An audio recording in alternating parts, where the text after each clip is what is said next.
to Off the Path, a show where we talk about research careers, especially our own.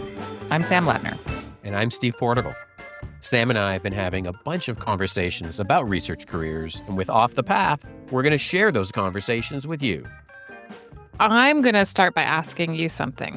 When you think about a time in your life that you had the most unexpected influence, you were taken aback by how much influence you were having in that situation. I got one. It was a series of presentations to a client. So I'd been working with this client, and we had gone through some rounds of research, and there was like designers that were turning everything that the research was revealing into design principles. Like they were really taking and making new stuff out of it. Like there's this point at the end of a project, you have a roadmap. We're going to do this, we're going to do this, we're going to do this. And then fun to work with the clients who start coming up with new stuff to do that's hyper localized to their group of people.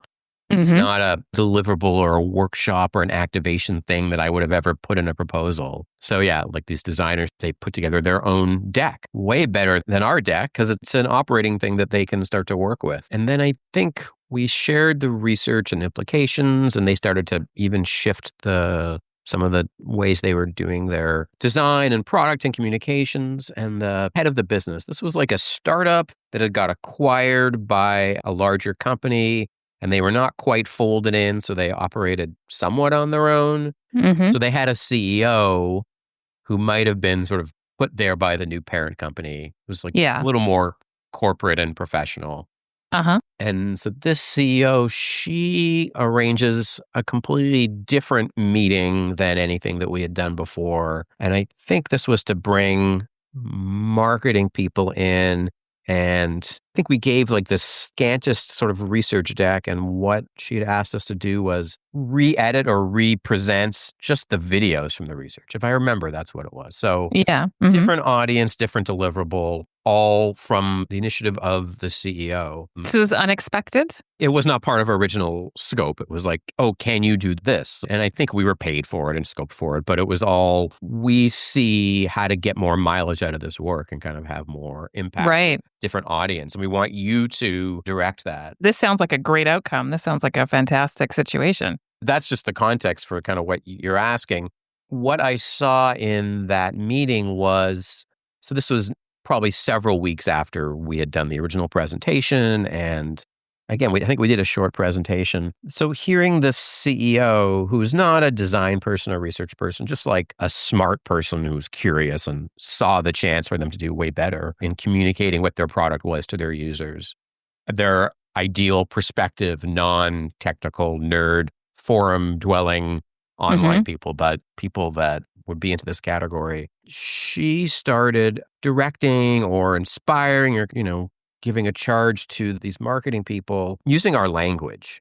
The exact phrases that we had crafted. And I love that. I can't remember exactly what it was. Like it might have been very specific to what we were talking about. I know that in that research, we ended up talking about mental models as like their mental model, the documentation's mental model, and what mental model gets created when you receive this thing and try to make sense of it. So it could have been something conceptual as that.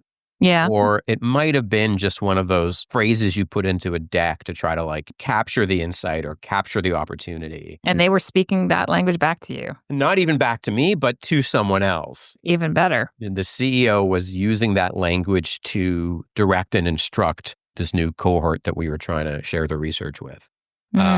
It's cool when it doesn't come from me, right? And it made me feel like, oh, those ideas landed because they're able to use the label that we gave for those ideas. Yeah. And they landed enough that she got it and she wanted other people to get it. And yeah, that was extremely satisfying to hear hear the words get used by the somebody CEO. else. Yeah, by the CEO who was just I think that's champion. As good as it gets, isn't it? Like the CEO starts using words and phrases that you offered in your research, and they start using it with someone else. Like I think that's the top, right? That's as good as it gets. I guess the point in the realm for us often is what gets shipped, what design decisions get made. I would rather, I think the influencing people part is crucial and also very satisfying, perhaps more so than seeing it in the product.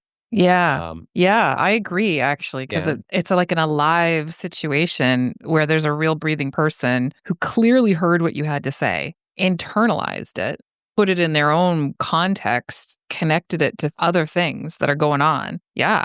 I've had occasionally very specific things shipped in the product. For example, when I was at Amazon, I had arrived too late, which is always what researchers do, unfortunately. I arrived too late to make the early stage influence that I wanted to make. And the product had already been kind of prototyped. And I had to test the prototype instead of helping design the original prototype. One of the marquee features that the product team was super stoked about, it just made zero sense to the users. Like nothing. It didn't make any sense. Not only did it not make sense, but it was so bad that it undermined the intelligibility of the entire product. It was confusing, and it actually started shifting people's beliefs into something that the product was not meant to do at all. And so I did get to see from that research that I did get to see they pulled that out of the product with great regret, and nobody wanted to, but they trusted the insight that I had so much because I had real people, facial expressions, actual words. What even is this, basically, is what I got. I captured it really, really well. And it was so compelling. Like the way I got people saying things and expressing their reactions was so evocative that there was really no way that they could say this is a useful feature. So I would say that was satisfying. I didn't order anybody to take this out of the product. I didn't have the authority to do that anyway. But what you're talking about is different. It's like where people start thinking and therefore speaking with your concepts, your ideas, your knowledge that you generated. I find that very like interactively, interpersonally, very satisfying. Sure, it's great if somebody does something in the product that you think they should do, but it's way more interesting if you get them to think the way you want them to think. That's a lot harder to put on a website or put in your portfolio or share in your 100%. LinkedIn profile. Totally. And the way you were talking about it actually made me think, and I don't even know why I thought that, maybe because I was teaching this week, but the way you put that, it made me think about what we know about teaching and learning. The most effective way students learn is by getting this new idea. Like there's a thing, it's called mental models, and this is how it works or whatever. And then putting it within their own context, talking about it or thinking about it or writing about it, relating to things that they already know. So you mentioned that the designers, they started like coding stuff up and like doing design principles based on what you did. That's a perfect example of good education. That's a good learning experience for those designers. Hopefully this isn't too far of a derail. One of the things that frustrates me about sort of the state of research, whether it's in-house or consulting, is there's just far less of an appetite for, let's just call them like, how might we brainstorming workshops. These days, Yeah, yes. yeah. I mean, that used to be standard practice. True. And now it's give us the report, give us the top 3 recommendations, whatever. It's very optimized. And what I saw in the years of doing those workshops is that people do come up with stuff, but they also, to your point about teaching, right? They make the insights their own. Yes. And once you have started to try to problem solve, like, oh, well, we're making a this with a that. How do we take this kind of principle? Oh, well, it turns out people are very smart. And they can come up with 70 things to do in 30 minutes. That activity of doing that translation or that creation, thinking as a consultant where that's the end of my engagement usually, I feel happy about leaving them having done that exercise because to your point about teaching, right, they start applying what is still abstract in a deck. They have so much more context for what a good idea is, what a new idea is, what, an implementation might look like. And if I can free them up to A, be armed with something new about the world, and B, the freedom to just come up with stuff, good and bad, then I feel hopeful for them that the work will live on. You put it as you feel hopeful for them that the work will live on, as opposed to hopeful for you? Well, I'm done, right? My project's over. So ideally, that's the funny thing about consulting. I like to get done and get out, but I also want to stick around and have a relationship and find out and kind of stay connected. But Get the epilogue. Yeah. Hmm. Yes, but the reality is you don't, and sometimes you never find out. Well, back to your point about what do you put in your portfolio or on your website or whatever, putting down people started using my language sounds really inadequate in the portfolio. But when you think about it in terms of influence, I think it's huge. I think it's massive, way more than just they did this feature change. I wonder how we can like kind of shift our mindsets a little bit as researchers away from this company defined impact of like put it in the features or whatever, and like dispense with all that. That's a corporate game. I don't care about the corporate game. Yes, I'm in it. Yes, I have to play it, but I don't care about it. And that's not what I'm in for. What I'm in for is for people to change their thinking based on what research I've given them. That's what I want. And if you just kind of free yourself from this, I got to play the whatever they think impact is game, I think you're freeing yourself. That's really big. And it doesn't have to be an either or, right? If you're an Right. employee, you have goals, you have performance reviews, you have 360-degree reviews, you have all this stuff that Yeah. is probably going to look at those things, the corporate game things. But could a research team within itself make a space for talking about, I don't want to call them adjacent, I don't want to call them soft. They are hard outcomes as opposed to soft outcomes. They're a different category. And I feel like, maybe this is just me being older or out of step. I feel like at a certain point, not that long ago, we would all, if you kind of got all of us in a room, we would all acknowledge the reality of what some of the assessments are based on, but also Mhm. acknowledge the reality of like, here's what we care about. Here's why we got into this. Here's what we're good at. Here's what satisfies us. And I guess I just don't know is that a generational marker. If we were to have this conversation in a room with 25 people that are like 5 years or less in the field, Would they have a different way of looking at it? you're kind of nodding along going, yes, teaching, influencing Yeah. people to think differently. But Yeah. does that span all researchers? If you slice up the very large population of user researchers, how would you get a different take on that? What would those little segments turn into? Yeah. If you were to slice up all of the user researchers and ask them, like, what is real influence? You are going to have a sizable minority, let's say, that take kind of the corporate career progression end of year review. They're going to take that wholesale and they're going to say that that's what impact is. I think there's a sizable minority. I don't think that's necessarily a generationally driven sizable minority. I think that's about people who maybe haven't really thought about it too much and haven't given themselves permission to make their own definitions about what matters. I think you're going to get another sizable minority that are going to say things like repeat business, for lack of a better term, right? When people come back to us and ask for more, I don't care if it's like in feature changes or whatever, that emerges out of repeat business. You have stakeholders that come back to you on a regular basis. Don't worry about the feature outcome part. That'll come. It's a necessary. So I think that's probably the largest segment, I think, in the large research population. But then there's a few people that are, and people like this, and I know people like this, that they are like, yes, I understand this is a corporate game and I'm inside of a capitalist organization, of course. But really, what real influence is people hearing your words and using them themselves. And you could make another argument, a deeper argument there is like, yes, the repeat business will come out of that. And then in turn, the features and the changes in the product comes out of that, right? So if you start telling yourself, I'm in charge of what influence means to me, it's a small segment though. I don't think there's that many people who think those ways. I want to say that if you're a researcher and you think the number of features you shipped is an exciting outcome from doing research, I'm not casting aspersions on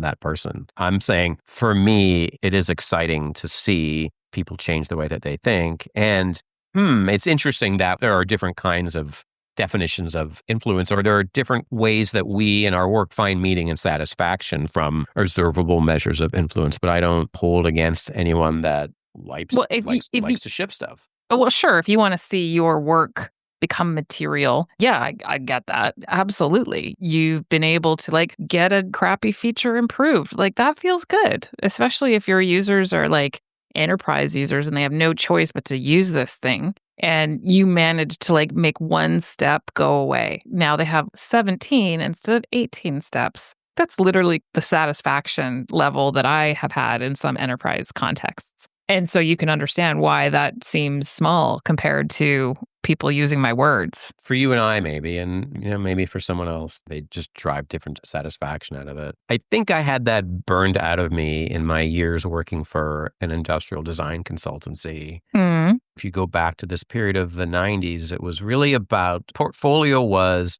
walking into the lobby of a very cool 90s looking building and seeing shelves with all the stuff. And people would come in to meet you for lunch or come in as prospective clients. And they'd walk up and down and go like, oh, did you guys design this? And did you guys design this? And you guys design that? Mm-hmm. And industrial design is like physically producing stuff.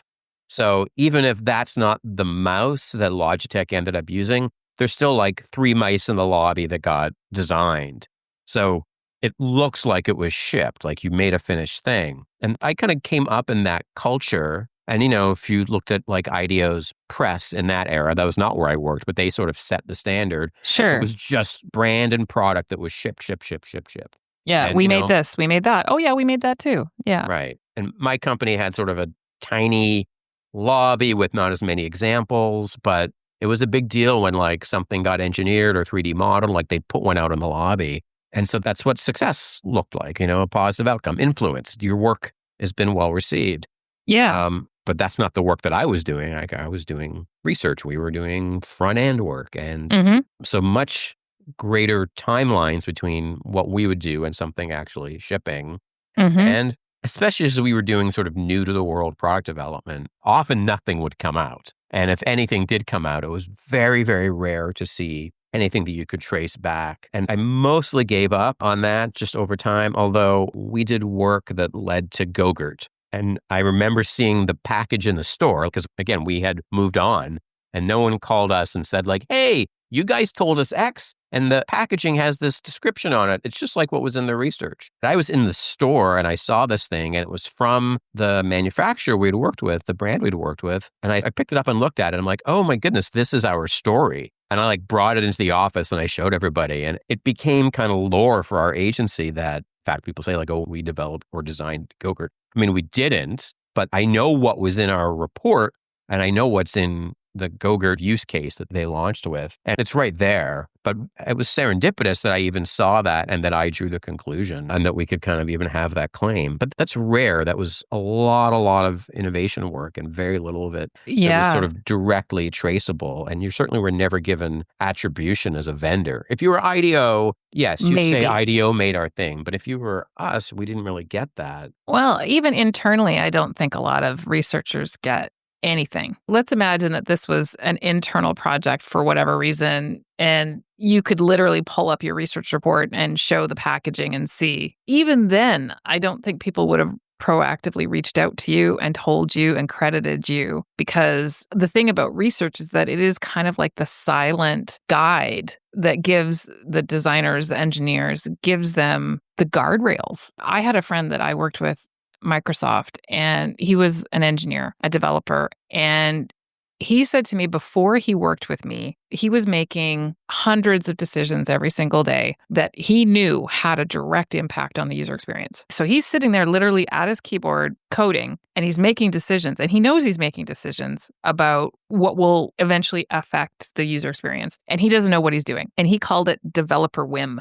He lived in developer whim every day. After he worked with me and went through the research that I had done, and I had taken him in the field once and then kept him in the loop, obviously, of all the other research that I had done, he said he had developer intuition, which was different, right? So he could extrapolate some of the findings I had. Maybe it wasn't a concrete, like direct traced line, like, oh, Sam found somebody who said X, so I'm going to do X. Like that was rare, almost never happens. But he would remember that I had found users liked to control what they reveal to their coworkers, for example. And so he's at his keyboard and he has to make a decision. And he's like, she said that they don't like to reveal stuff without checking first. So I'm going to put a little speed bump in here or something. Like he would make something there. That to me is a more typical kind of trace that you're going to see. And there's good reasons why researchers think that they don't matter, because that doesn't feel real. But for my friend John, that was real.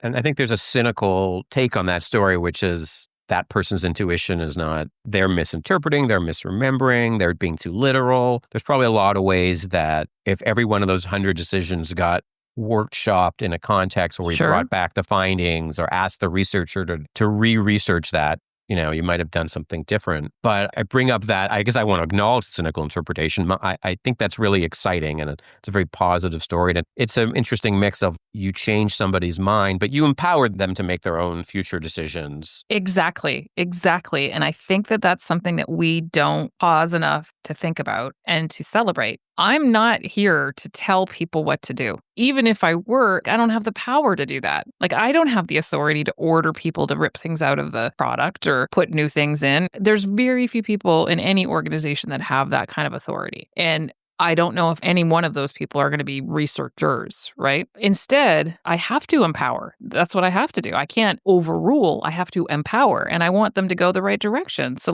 that's kind of how I thought about influence in general. It's about giving people that intuition. Are they going to be 100% right all the time? Probably not. Did John misinterpret some of the things that maybe, but he felt stronger. He felt more equipped to champion the user. He felt like he had better language, better tools, better thinking, more concepts. And he knows what levers to pull. That's right. Oh, there's insight about people feeling a certain way about exposing information. He knows to put a speed bump in. That might not be in your vocabulary as how might we, any one of these many, many, many points in a user's experience with something, how might we enact that principle in the experience? That's his job. That's his job. He knows all the ways that things can work and all the ways that things can be put in front of people. And you don't know that because you're not sitting there writing code. You're empowering. It's the same thing, I think, for designers, although I think because John's an engineer and he's a little further removed, so I think it's easier for researchers to kind of say, oh, okay, I can see how we have to give engineers ideas or language or concepts or whatever. But I don't think a lot of researchers think that about designers or even product managers. I think they think, oh, well, they are just as well equipped vocabulary-wise as I am. So I'm just going to try to get them to pay more attention to the same things. And I think that that's not true. I think researchers have language, vocabulary, concepts, ideas, principles that they can give to PMs and to designers to make them make better decisions, have better intuition. They're not experts in human behavior. We are, right? Do you think that researchers that come from academia understand that better? Oh, good question. Yes and no. On the yes side, I think that they know the distance between who they were before they had all that training, knowledge-wise, and who they are now. So they have a better understanding of the depth of new insights that a researcher can bring because they went through that transformation intellectually themselves. However, on the no side, I don't think they have a really good handle on, let's say you're a purely academic person, you came out, you maybe got a PhD and maybe you had a couple years experience. Now you have your first real big tech job, let's say, researching something. I don't think you have a really good handle on how product comes together. I don't think you understand how people draw on concepts to enact a yogurt. I don't think they know how that comes to be, really. Yeah. I guess it makes me think about the ways that I interact with people in different disciplines and probably defer to assuming more commonality than difference. To maybe as a researcher, as a human, I want to close distance and not be a gatekeeper or an expert around what we've learned and what it means. So that if you're teaching, you are encouraging and empowering, enabling all these sort of respectful verbs. And I think probably to my detriment, I assume more competence or fluency in those around me. For sure, when I am teaching, I see this we have to actually back up because you don't have the foundational glimmer that's going to help this way of working make sense. It makes me think of that commercial that was on many years ago. It was FedEx or something. I think it was FedEx. And there was a guy that was just started and he's sitting down in front of the keyboard and this older woman is showing him how to do stuff. And she goes, okay, so when we ship packages, we go to FedEx and we do these things, right? And he's like, oh, you don't understand. I have an MBA. And, you pause because you're like, okay, what's she going to do here? And she was like, oh, I'm sorry. I better do it for you then. I better show you exactly how to do it. The idea was hey, this guy is trying to explain to her, you're giving me the wrong stuff to do. Like, that's beneath me. And she's saying back, yeah, obviously you have no idea how to do anything, right? Wow. I have that transparency bias myself because I just assume everybody that I'm working with has had the same experiences that I have, but they haven't, obviously. Yeah. That sort of shoots down my caricature. I'm sort of othering academics as a non-academic myself, that there's an elevated amount of knowledge and expertise that, someone with a PhD has worked years to kind of acquire. And I feel like that path sort of takes you down the I know this and you don't, not in an Yes. unkind way, but that's sort of the posture of that. That's just very different than wait, you don't know this? Sort of the dumbfounded response that I have versus maybe starting from the awareness. And you wrap it up with some empathy, right? Like they've gone from not knowing to knowing. So they know what that is like. That transformation that I think a lot of researchers go through, either in their academic training or then like in the first few years of their applied roles, like their first like big roles. I think what happens is that, I mean, I experienced this when I would sit down with product managers and I'd be like, okay, I'm going to have to talk in like business speak to these guys, right? And I'd spend all this time reading business literature. And so I'm like, I'm going to talk in like strategy 101, MBA 101 speak so it'll resonate for them. And then I realize they don't know any of this stuff. They never studied the same. They didn't do this. Oh, okay. Wait. You don't know any of this. Okay. I have to start from the very beginning. So, and in order to do that in a way that it's not threatening and it's not condescending, it's very difficult to do, especially when you had the assumption they have this superior position because they have this knowledge that you worked really hard to catch up to their level. And you realize they're not even at that level. It's really confusing and kind of upsetting. Well, you're trying to find common ground and common language. Right. And you are doing what I think a good researcher does, is to sort of take that on themselves. You're going to reach out to them, or you're going to put yourself in their space as much as you can. And then that's the target doesn't exist. That space doesn't exist. It's something else. And you thought it did, but it doesn't. So, yeah. Well, in some of those relationships, you have time to go through that. Working with someone like John, you had probably multiple interactions to sort of figure out, right. where is he coming from? What is his language? How do you talk to him?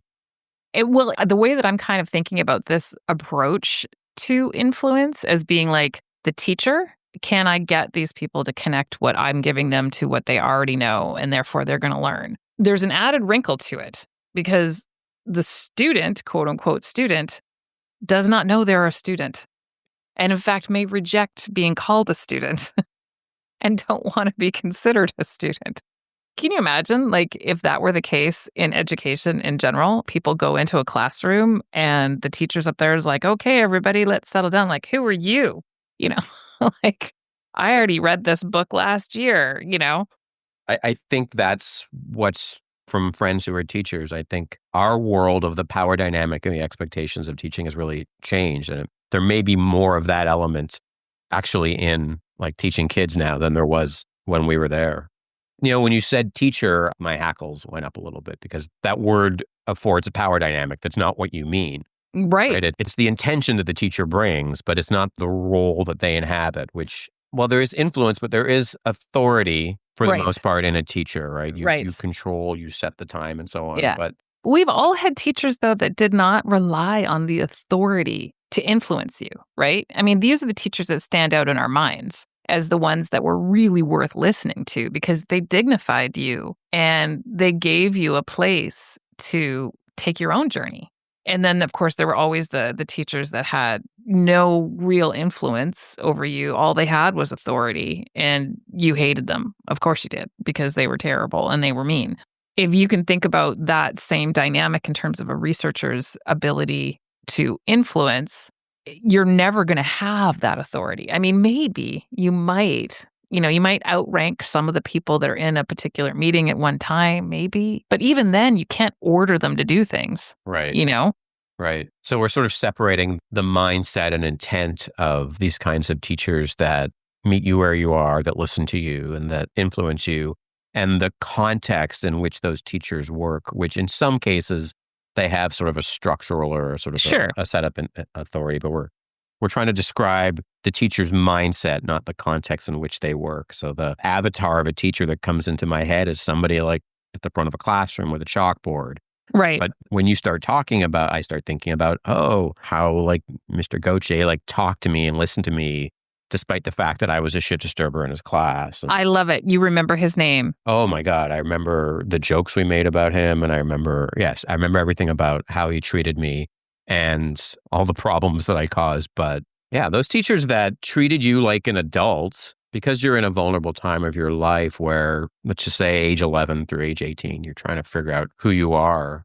Yeah. Those people that took you seriously. Well, that's exactly the mindset I'm talking about. When you go into this room, there's a bunch of PMs, there's maybe some engineers, there's a few designers, whatever it is. And I think a lot of researchers are going to go in with this belief that everyone here is more powerful than me, and I have to beg them to listen. Instead, what was his name? Mr. Gauthier? Yeah. You could go in as Mr. Gauthier and you can say, I'm going to meet you guys where you are. And I'm going to enable you on your journey. I'm going to give you some tools, some language, some ideas, some thoughts. And you may reject me because you're a little shit disturber, Steve, right? Or whoever. But that's okay because I'm the bigger person here because I'm older and wiser. And my job isn't about me, it's about them. Yeah, that's a really, really good reframe. That if you go in clenching your fists and gritting your teeth about the thing that you don't have, you're missing an opportunity to just shift away from that and what you do have and what kind of intention and being, I guess, you want to bring into that room. I went out for drinks last night with some old friends that I used to work with. Haven't seen them in a long while. Like, I don't remember the last time four of us got together. I have no idea. It's been a long, long time.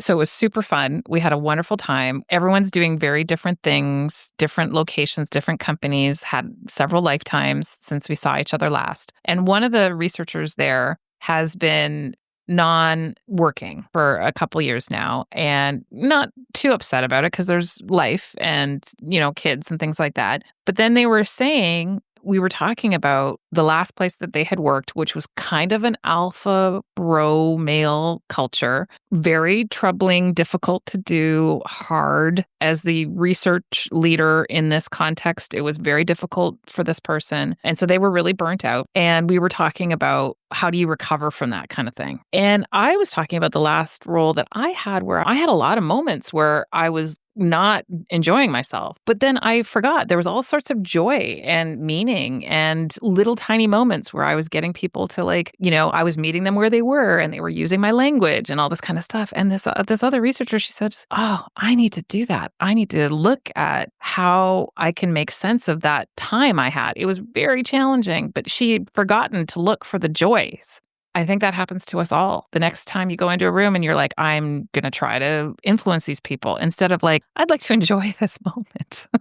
Well, think about how you started off this conversation. Before we got on Zoom, you told me what you thought a good topic for today was. But you asked the question about what's a successful example. And then we've been talking about, what's that making us think? And you and I have hundreds of stories about frustrating things where we weren't listened to. And I mean, we could just complain nonstop. But for days, probably. We've managed to go for quite a chunk of time in this conversation without sharing stories about when things went wrong around having influence. Because your question started off by filtering for a positive outcome. And we're not trying to say everything is always like X or everything is always like Y, but it invited I've had the other discussion 1,000 times in my career, but you started us off today in a way that's maybe this feels like a fresh conversation. To your point about your friend saying like, I got to go back and look at what are the good things that happened. Yeah, we don't do that as easily. No. Right. And I'm sure it's that fight or flight stuff, right? Where negative stories far outweigh how they're rooted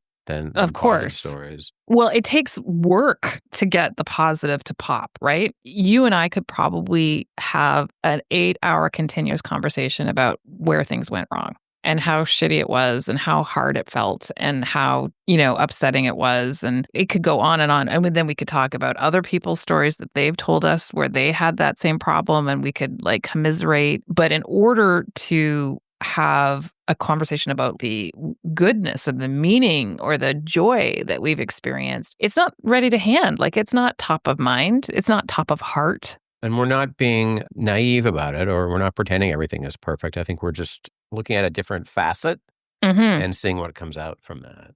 Yeah. One of the reasons I think researchers may have this in spades for, looking at like, oh, we lack influence, is because we are trained to be very analytical. And I don't know about you, but I just reject corporate Pollyannaism out of hand. As soon as somebody starts telling me, oh, I love this. Oh, our messaging is so great. And that strategy session was amazing. And I love that town hall. I mean, I don't listen to people like that. I won't I'm, like, allergic to that kind of stuff.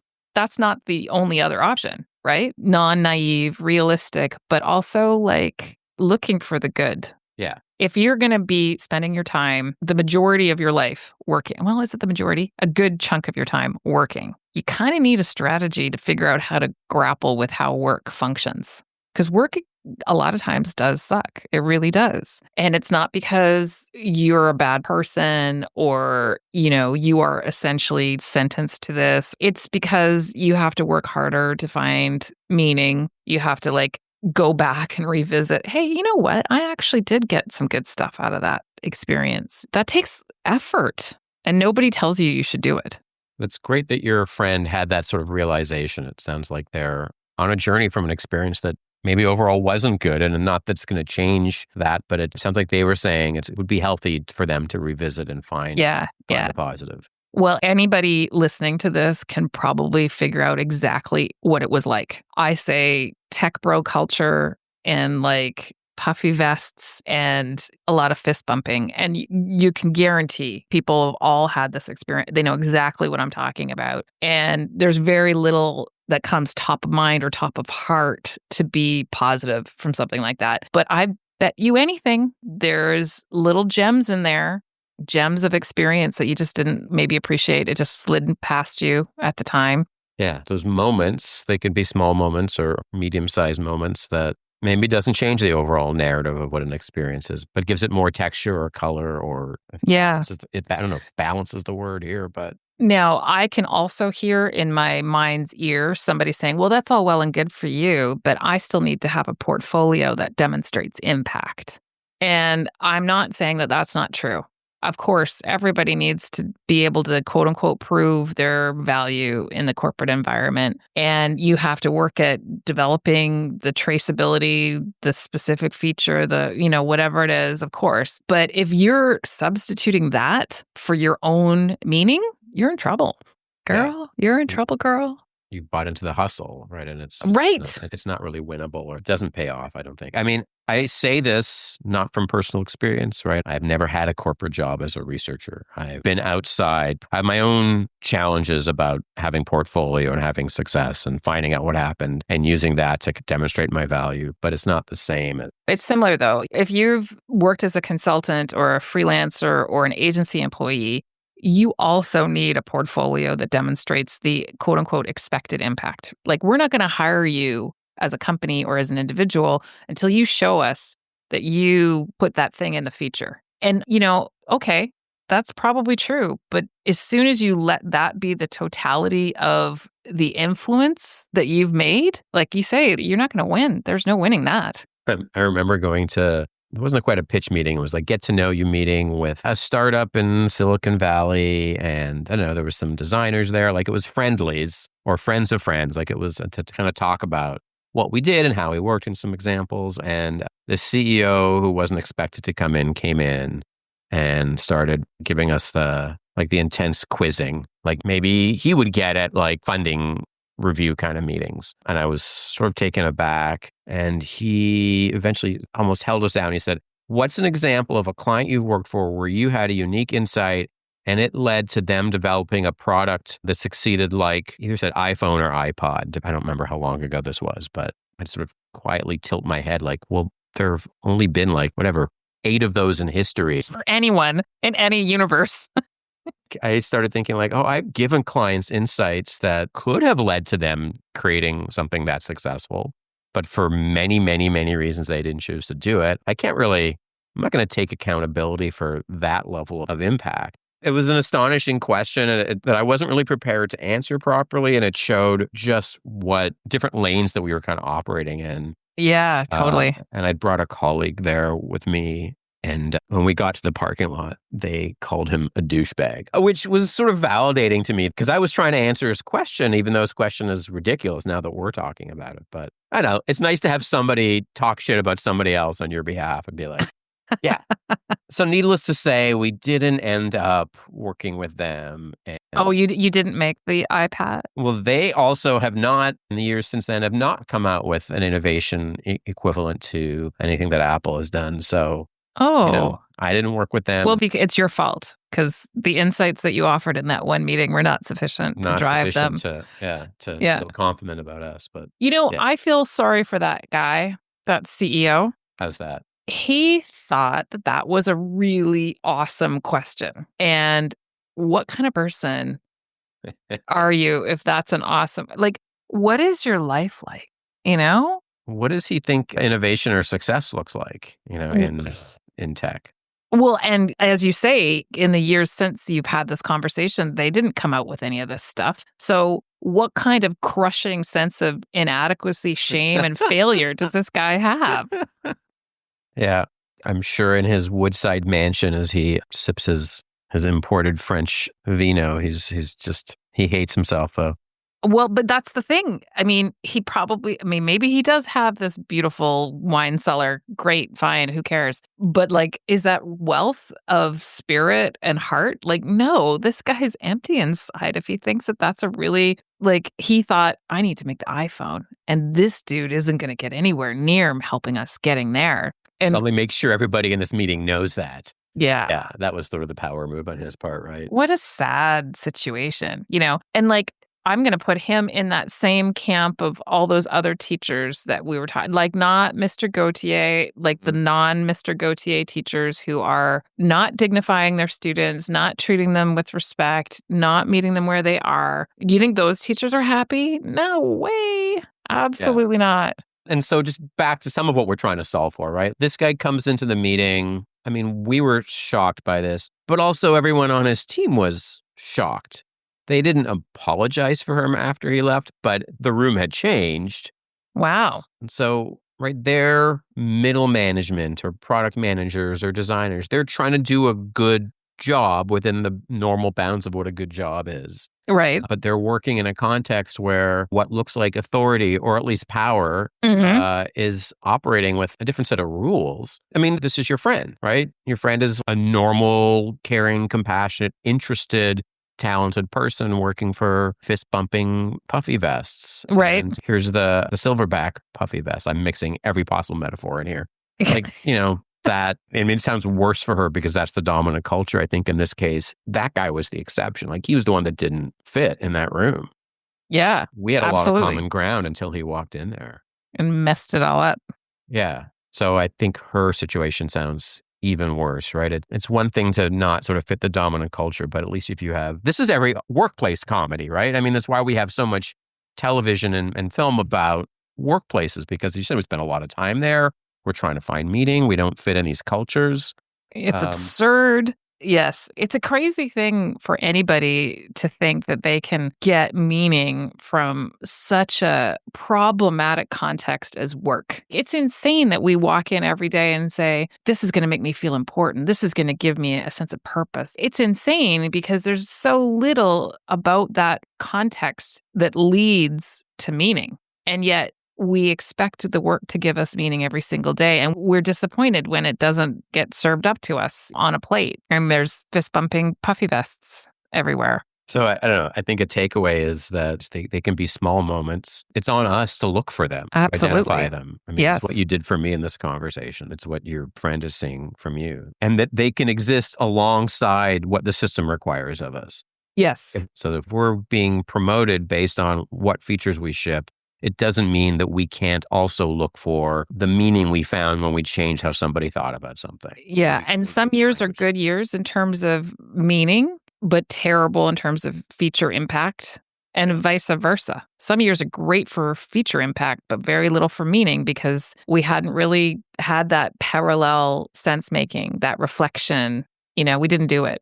These tiny moments just passed us by and we didn't even see them. But likewise, I think the other takeaway I have from this is if we think of ourselves as teachers that are like invisible, like non-authority based teachers, we can meet people where they are. We can dignify their journey to learning more things. We can be bigger people when they don't do that. I don't need approval from these people. I'm the teacher. I mean, they may not know it, but that's okay. Dignifying people for their own journey is important, I think. That seems like a positive and a big idea to land our conversation on. It's a good thing to think about even outside of work, to be honest.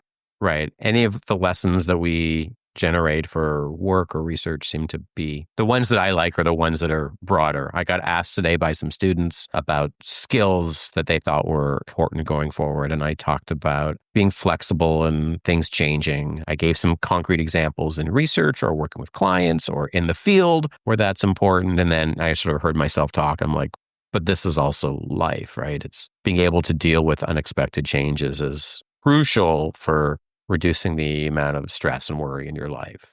And not in a Pollyanna corporate who moved my cheese kind of way. You don't have to say, oh, well, I guess the boss has changed the rules of the game again. It's like, no. You still have power. You still have control. You still have your own life. You still own your own soul. Well, I think we can leave it there. What do you think? I think we can leave it there. Thanks for listening to Off the Path with Sam and Steve, the show that takes you off the beaten path of research careers and onto your own chosen path.